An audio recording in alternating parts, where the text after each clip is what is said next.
The talk I'm giving today has to do with multiparameter genomic assays and which one we feel is the best one to be using for early stage breast cancer in 2017. And the issue really is that the bottom line to all of this is that the first thing is that everybody should be thinking about a pre-screen.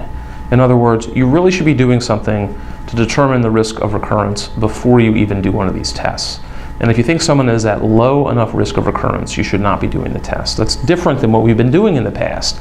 We've been doing these tests to confirm that someone's low risk. But if someone comes in with say a node-negative tumor under 2 or 3 centimeters, maybe T1, grade 1, very high ER, very high PR, maybe a low Ki-67, these people do not need any multiparametric genomic tests. I think that we would all be comfortable, at least I would be comfortable, making this person into a low-risk patient and treating them with adjuvant endocrine therapy alone.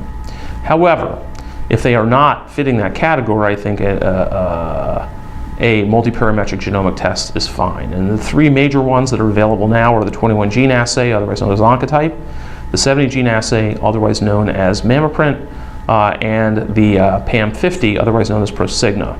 And I think by and large, even though they have different indications, they all essentially do the same thing.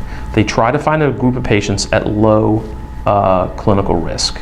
And the thing is that you can argue about whether these are prognostic or predictive, that is, predict chemo benefit or not.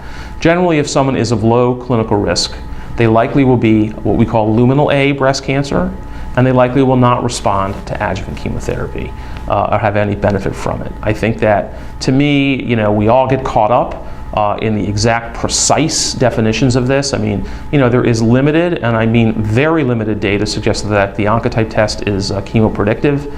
To be honest with you, the data is based on 165 patients. That's it, of which 47 were high risk. And I think people need to understand that we base all of the chemopredictive ability of the 21-gene assay on those 47 patients.